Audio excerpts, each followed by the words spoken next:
Hey everyone, welcome to podcast भी। आज की कहानी है the most hated man of Kasturba Nagar. इस आदमी ने ऐसा क्या किया था कि कस्तूरबा नगर की औरतें इसके पीछे भागते हुए इसे खत्म करने की कोशिश कर रही थी एंड इवन उन्हें उस पॉइंट पे जेल जाने का भी डर नहीं था। कहानी है अक्कू यादव की, जिसका रियल नेम भरत कालीचरण यादव था एंड उसका जो जन्म है ना वो 1971 के आसपास हुआ था। बस्ती के जो लोग थे ना वो भरत को अक्कू अक्कू के नाम से बुलाते थे, तो इस तरह उसका नाम अक्कू यादव पड़ा।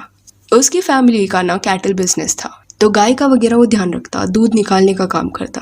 वो कस्तूरबा नगर में ही रहता था, वहाँ पे ही बड़ा हुआ था, तो उसके दोस्त भी ना वहाँ के ही थे। आजू बाजू वालों ने ना उसे बड़ा होते हुए देखा था। स्कूल में अकॉर्डिंग टू हिज टीचर्स वो एक काफी ब्राइट स्टूडेंट था, but suddenly after 7th standard उसने स्कूल छोड़ दिया एंड वहाँ जाना बंद कर दिया। यह आदमी के ना 6 भाई और 6 बहनें थी एंड उसके जो भाई थे वो भी क्रिमिनल्स थे, गुंडे थे। कुछ तो गवर्नमेंट जॉब कर रहे थे, रेलवे में थे, फिर भी क्रिमिनल्स थे। अभी अक्कू के फादर जब तक थे ना तब ये सारे लोग कंट्रोल में थे, क्योंकि उनका एक डर था। बट फिर जब अक्कू के डैड चले गए ना, उसके बाद ये पूरी फैमिली से कैटल बिजनेस उनका संभला ही नहीं।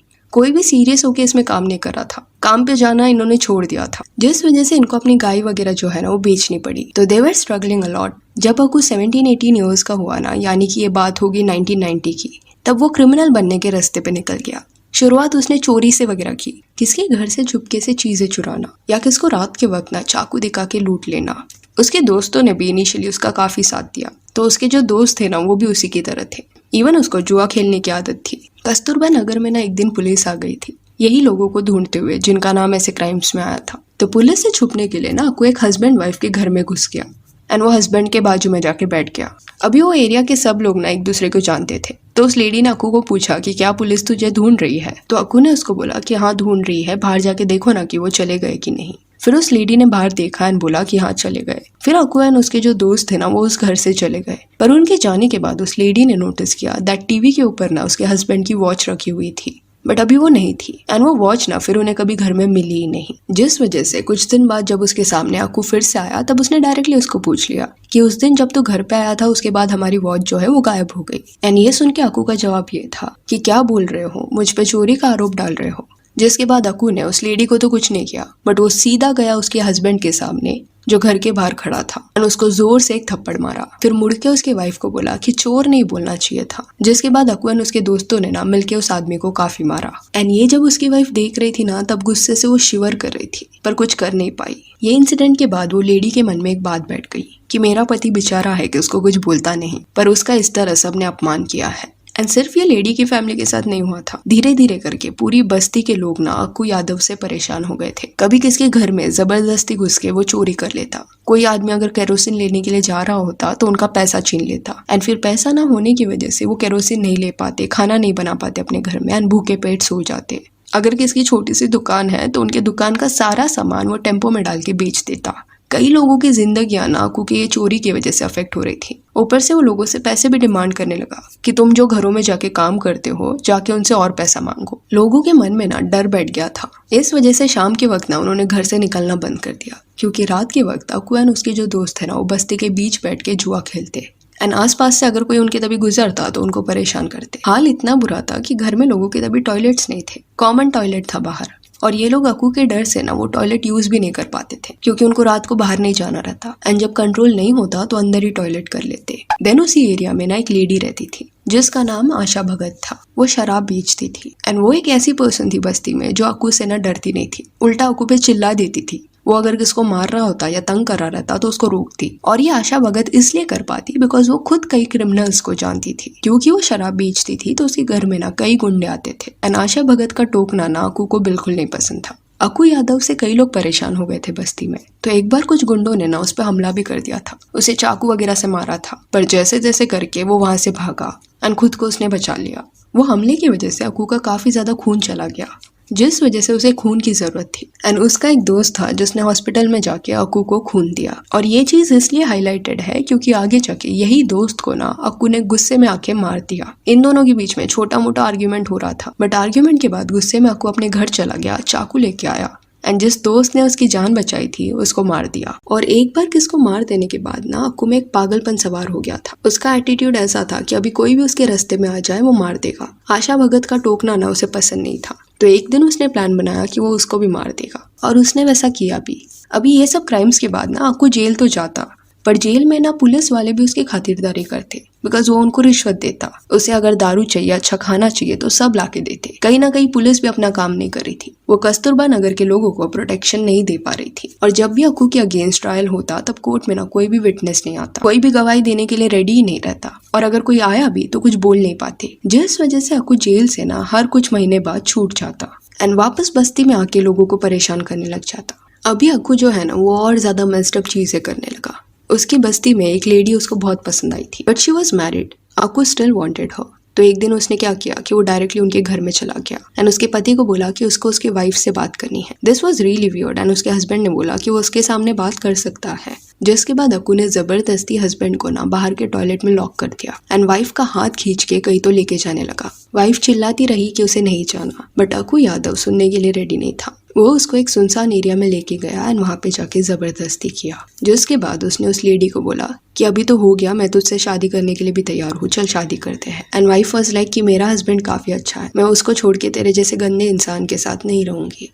ये केस के बाद ना अक्कू ने कई लड़कियों के साथ, कई औरतों के साथ, इवन जो काफी एजेड रहती ना, जिसे बस्ती के लोग अजी कह के बोलते, उनके साथ भी उसने जबरदस्ती किया। कभी भी किसके घर में घुस जाता। इट इज सेड दैट कि 40 से ज्यादा औरतों के साथ ना उसने ये सब किया है एंड कई औरतें समाज में बदनामी हो जाएगी इस वजह से चुप रही एंड कभी उन्होंने एक्सेप्ट नहीं किया कि अक्कू ने उनके साथ कुछ गलत किया है। अभी आज के वक्त में ना कुछ लोगों का ये कहना है that all this is exaggeration, how can a man do this to so many women, still no one complaint against him. But वो शायद ये फैक्ट कंसिडरेशन में नहीं लेते कि कई लड़कियां कंप्लेंट करने जब जाती ना तब पुलिस वाले एफआईआर नहीं लिखते। और ग्राउंड रियलिटी कस्तूरबा नगर वाले लोगों को ही पता होगा। अक्कू यादव को जो बचपन से जानता है ना, वो लोगों का तो ये कहना है दैट अक्कू को ये प्रॉब्लम था, उसे लत थी ये चीज की। कोई पसंद आया then he used to say कि I want to sleep with her. और बस्ती के लोग जब उससे डरने लगे ना तब वो और भी ज्यादा ये करने लगा। पुलिस वालों को क्योंकि अक्कू रिश्वत देता था तो पुलिस भी उस एरिया के मैटर्स में ना इंटरफियर नहीं करती थी। पुलिस वाले हर बार भगा देते ये बोल के कि तुम्हारे पास प्रूफ नहीं है। मीडिया से बात करने का ट्राई किया बट कोई भी उनके केस को सीरियसली नहीं ले रहा था, जिस वजह से ये बस्ती के जो लोग है ना वो अपने बहू बेटियों को छुपाने लग गए। अभी सम ऑफ यू में से कि लोग वो बस्ती छोड़ के गए क्यों नहीं,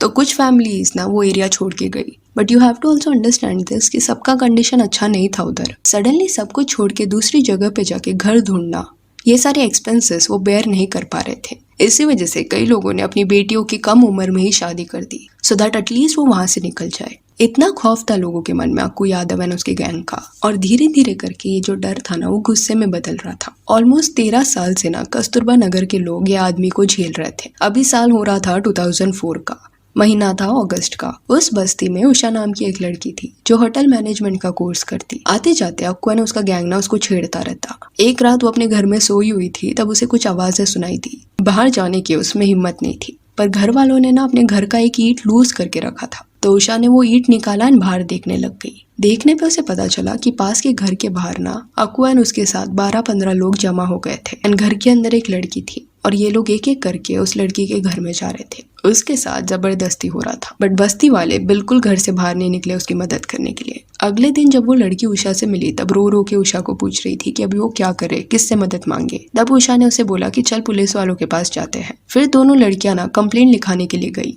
बट हमेशा की तरह पुलिस ने ब्लेम किया लड़कियों के ऊपर कि सबूत कहाँ है, एफआईआर मजाक नहीं है, नहीं फाइल करेंगे तुम्हारा एफआईआर। पर पुलिस वालों ने क्या किया ना इसके बाद कि अक्कू को बता दिया कि उषा नाम की एक लड़की उस दिन आई थी पुलिस स्टेशन में, जिसके बाद अक्कू ने डिसाइड किया कि वो उसको सबक सिखाएगा। ये अगस्त के ना फर्स्ट वीक में सब हो रहा था। रात को अपने गैंग को लेके ना वो उषा के घर के बाहर गया एंड जोर जोर से दरवाजा ठोकने लगा और धमकी दे रहा था कि वो उसको मार देगा। इवन वो लोग एसिड भी अपने साथ लेके आए थे। उषा पूरी तरह से डरी हुई थी, उसके घर वाले भी डरे हुए थे क्योंकि उन्हें पता था कि एक बार ये अंदर आ गया तो सब पे हमला करेगा। इसलिए उषा ने क्या किया कि घर का एक सिलेंडर उठाया और दरवाजे के पास रख दिया। अपने घर वालों को बोला कि वो अंदर कमरे में जाके छुप जाए। फिर उषा ने गैस लीक करना शुरू किया। ये करने के बाद उसने जोर से चिल्लाया, नक्कू को बताया कि अगर उसने दरवाजा तोड़ा या अंदर आने की कोशिश की तो वो ये सिलेंडर में आग लगा देगी, चाहे फिर वो खुद ही खत्म क्यों ना हो जाए, पर उसके साथ साथ वो लोग भी खत्म होंगे। अभी उषा की ये सारी बातें ना आसपास लोग सुन रहे थे और तब उनको भी लगा कि उनको कुछ करना चाहिए क्योंकि आज वो फंसी है इसमें, कल उनके दरवाजे पे भी ये हो सकता है। सारे बस्ती के लोग ना चाकू, डंडा,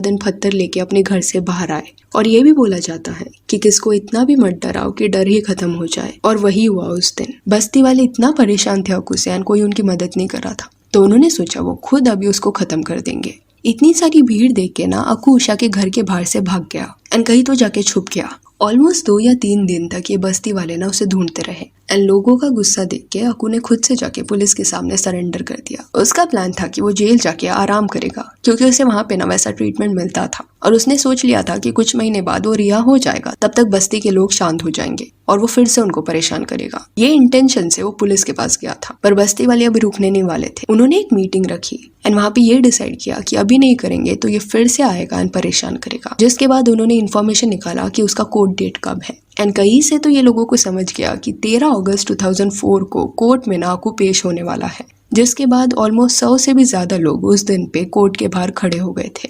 कुछ ने मिर्ची पाउडर लिया था, कुछ चाकू लेके आए थे, कुछ डंडा लेके आए थे। फिर कुछ वक्त बाद कोर्ट के बाहर ना पुलिस अक्कू यादव को लेके आ गई एंड तभी भी बस्ती वालों को देख के ना उसका जो घमंड था वो वैसे का वैसे ही था कि ये लोग क्या ही कर लेंगे। बट वो भूल गया था कि उसने किसकी बेटी बहू उनके साथ गलत किया है। तो इतना सब देखने के बाद वो लेडीज के अंदर ऑलरेडी ताकत आ चुकी थी। एक माँ भी थी उस भीड़ में जिसे काफी ज्यादा गुस्सा था अक्कू के ऊपर कि क्यों उसने उसकी बेटी को दर्द दिया। तो उसने क्या किया कि अपना चप्पल उतारा एंड अक्कू के मुंह पे मारा। जिसके बाद दूसरों में भी हिम्मत आई एंड एक चेन रिएक्शन सा इनिशिएट हुआ जहाँ पे सबके हाथ ना उठने लगे एंड सब दौड़ने लगे अक्कू पे हमला करने के लिए। पुलिस वालों ने जब ये सब देखा तो वो जल्दी से अक्कू को कोर्ट रूम ले गए एंड अंदर से लॉक कर दिया, पर भीड़ रुकने वाली नहीं थी। एक साइड में दरवाजा था कोर्ट के अंदर जाने के लिए। ये पूरा भीड़ वहां पे जाके जोर जोर से दरवाजे पे ठोकने लगा जैसे अक्कू बस्ती में करता था। बट इस बार वो फंसा हुआ था एंड डरा हुआ था कि कई लोग अंदर ना आ जाए। शायद उसने वो मोमेंट पे वही फील किया होगा जो इतनी सारी इनोसेंट लड़कियों ने फील किया था जब वो उनके दरवाजे पे ठोकता था। तो उस दिन ना कोर्ट रूम का वो दरवाजा टूट गया और लोग अंदर आ गए। कई सारी लेडीज थी इसमें, कुछ आदमियों ने भी एंटर किया एंड ये भी बोला गया कि कुछ आदमी ना साड़ी पहन के आए थे। फिर उन्होंने अक्कू के फेस पे चिली पाउडर फेंका, उसे पकड़ पकड़ के मारा, चाकू से मारा, उसके कुछ पार्ट्स अलग कर दिए एंड वहां पे वो मारा गया। पर लोग फिर भी रुके नहीं क्योंकि उसके जाने के बाद भी ना उनको डर था कि कहीं ये वापस ना आ जाए, कहीं ये बच ना जाए। कई देर तक ना कोर्ट रूम में ये चलता रहा एंड फिर सारी बस्ती के लोग वापस अपने अपने घर चले गए। अक्कू यादव उस दिन मारा गया था। उसकी उम्र तभी कुछ 32 इयर्स होगी एंड ये जब हुआ ना उसके बाद सडनली पुलिस वाले नींद से उठ गए। मीडिया वालों ने भी ये केस को बहुत ज्यादा कवर किया। पुलिस ने कुछ लोगों को अरेस्ट भी किया एंड उनपे कार्रवाई भी हुई। लंबे वक्त तक उनपे ये केस चला बट एंड में लोगों के प्रेशर के चलते ये फैसला सुनाया गया कि सब निर्दोष है, क्योंकि बस्ती वालों का कहना था कि अगर इन्हें अरेस्ट किया है तो सबको करो क्योंकि सब इसमें शामिल थे। ओपनली वो कन्फेस कर रहे थे। बट एंड में ये बस्ती वालों को जस्टिस मिला। जिनको पकड़ा गया था उनको रिहा कर दिया गया। कुछ लोगों का आज भी ये कहना है कि ये सब जस्टिफाइड नहीं था, कानून को हाथ में लेना गलत था। पर वैसे लोगों पे ना बस्ती वालों ने सवाल उठाया कि कई सालों तक ना वो सीधे सीधे न्याय मांग रहे थे। पुलिस के पास गए, मीडिया के पास गए, किसने भी उनकी मदद नहीं की। एक गुंडे के अगेंस्ट कोई उनको प्रोटेक्शन नहीं दे रहा था। तो कब तक वो चुप रहते, कब तक वो ये सब सहते। सो या that's it for this video. ये केस था अक्कू यादव का। अगर आपको इन डेप्थ या स्टोरी के बारे में जानना है तो आप इंडियन प्रेडेटर ये सीरीज भी देख सकते हो।